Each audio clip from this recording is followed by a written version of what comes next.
अब देखो हम लोग क्या पढ़ रहे थे, when acid and base get and then form a क्या सॉल्ट, है ना, हम लोग पढ़े थे। बट याद रखना ये वाटर कब देगा, जब एसिड और बेस दोनों एक्वस होगा तब, ठीक है। ये नहीं कि कोई एक्वस हो और एक ड्राई हो तो कभी भी सॉल्यूशन में नहीं लेगा, ठीक है। तो क्या होगा मेरा, ये अगर एक्वस में है, ये दोनों एक्वस में है, तो ये सॉल्ट का फॉर्मेशन करता है, ठीक है। सॉल्ट के फॉर्मेशन को हम लोग क्या बोलते हैं कि ये मेरा न्यूट्रलाइजेशन रिएक्शन, इसी को क्या बोलते हैं, न्यूट्रलाइजेशन रिएक्शन। देखो न्यूट्रलाइजेशन रिएक्शन दैट मींस क्या, हम एसिड और बेस को एक साथ जब रिएक्ट करते हैं देन हमारा सॉल्ट नमक का फॉर्मेशन होता है।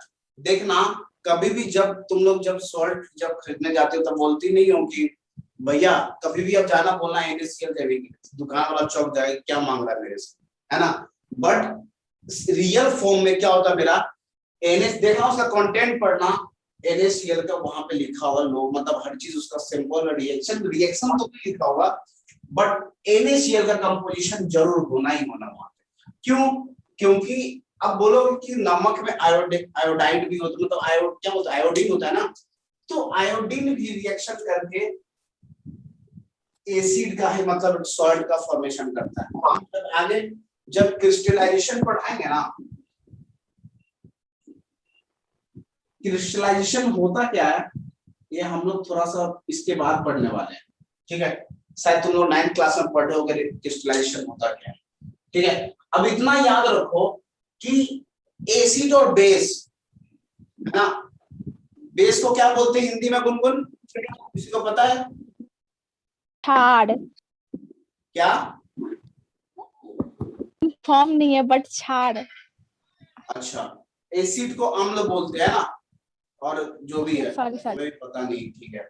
जब एसिड और बेस रिएक्ट करता है NaCl का फॉर्मेशन होता है, उस रिएक्शन को हम क्या बोलते हैं, न्यूट्रलाइजेशन रिएक्शन बोलते हैं, ठीक है। क्या बोलते हैं, न्यूट्रलाइजेशन रिएक्शन बोलते हैं। सुनो अब देखो, इसी में इस दो रिएक्शन को इसलिए लिखे हैं, अगर टीचर पूछ देता है कि अगर मेटालिक ऑक्साइड एसिड के साथ रिएक्ट होता है तो क्या होता है, फिर नॉन मेटालिक ऑक्साइड बेस के साथ रिएक्शन होता है तो क्या होता है, दोनों जगह मेरा सॉल्टी फॉर्मेशन होता है। याद रखना कभी भी ये चीज, ठीक है। देखो Cu को क्या बोलते हैं, कॉपर बोलते हैं, कॉपर बोलते हैं, ठीक है, याद रखना। और O को ऑक्साइड बोलते हैं, ठीक है। कॉपर ऑक्साइड, ये पहले बात तो बेस है। अच्छा तुम लोग बोलोगे कि सर कि OH जो है वो ना बेस देता है, और आप जब भी वो Cu है इसको आप बेस बोल रहे हैं, हम लोग जब pH स्केल पढ़ेंगे ना तब ये आइडेंटिफिकेशन हो जाएगा हम इसको बेस क्यों बोल रहे हैं। देखो यहाँ भी देखो OH कभी यहाँ पे जिक्र है, देखो तो OH का जिक्र है कभी नहीं है ना, अरे यहाँ पे देखो ना NaCO3 में हम बोल दिए बेस है, लेकिन किस बेसिस पे बेस है मेरा, हम आगे जब pH स्केल जब पढ़ेंगे, देखो इस तरह का जब pH स्केल जब आगे बढ़ते हैं इस तरह का होता है, तो देखो इस तरह से क्या होता है, इस तरह बढ़ते तो क्या होता है मेरा एसिडिक नेचर होता है, और इस तरह आते तो क्या होता है बेसिक नेचर होता है। जब वो H प्लस और H प्लस इधर जाता है तो इधर भी OH H प्लस होता है बट कम होता है। हम आगे जब pH स्केल पढ़ेंगे तो अच्छे से बताएंगे। सुनो इसका जो डाउट्स है ना हम अगले वाले क्लास में हम लेक्चर में पूरे कर देंगे, ठीक है। सुनो अब देखो कॉपर ऑक्साइड जब HCl के साथ, देन देखो फिर मेरा HCl आ गया, ठीक है। बस इतना याद कर लेना, ये मेरे पे मेहरबानी होगा तुम लोग का। सुनो अब कॉपर ऑक्साइड HCl के साथ जब रिएक्ट करता है तो ये कॉपर क्लोराइड बनाता है, क्या होता है कॉपर क्लोराइड। अब देखो ये इंपॉर्टेंट चीज था इसलिए लिख दिए हैं कि ये कौन सा कलर देता है, ब्लू ग्रीन कलर देता है। कौन सा कलर, ब्लू ग्रीन कलर देता है, ठीक है। और H2O एक्वस में ही होता है, ये भी क्या होता है एक्वस में, ठीक है। अब देखो ये मेटालिक ऑक्साइड था ये वाली, ये वाली चीज। और मेटल मेटल जो भी होता है ऑक्साइड होता है बेसिक इन नेचर होता है, ठीक है। तो सब पानी पी लेने दो यार। और किसी को जो डाउट है कुछ पूछ लो यार, थोड़ा भी कुछ डाउट है या चुपचाप बोलते रहे हम। अरे एक और बताना ये वाला मेटालिक ऑक्साइड वाला। अच्छा, और नहीं कुछ।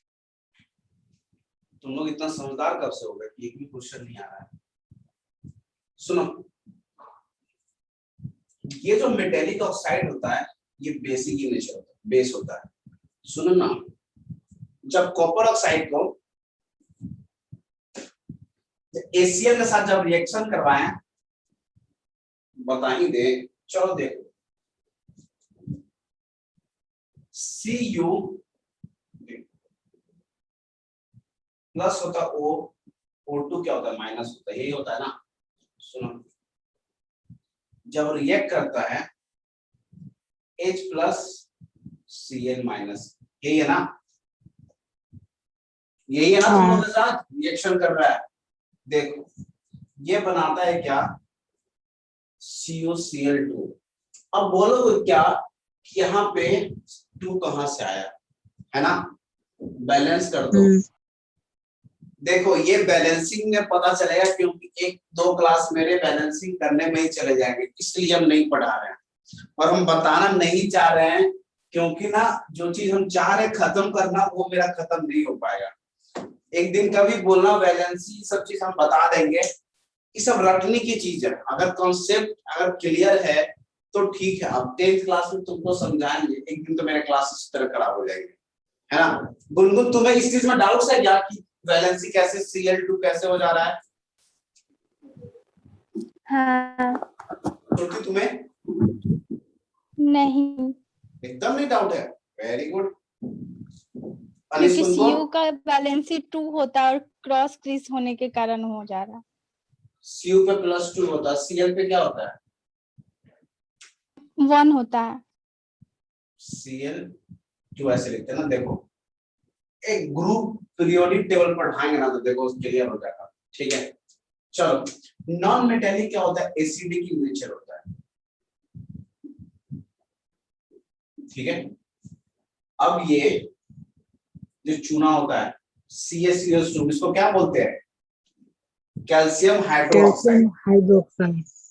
कैल्शियम हाइड्रो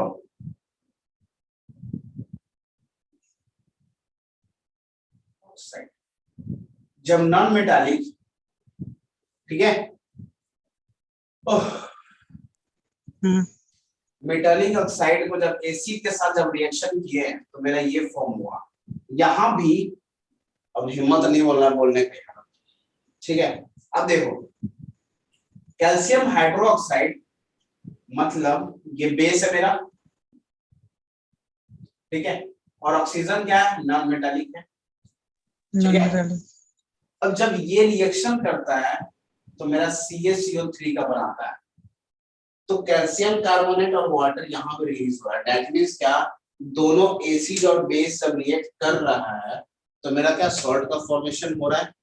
मतलब इसी जैसा सेम रिएक्शन है, इसलिए दोनों को बता दिए, एसिड के साथ एक और बेस के साथ। कुछ डाउट्स है तो पूछो इसमें।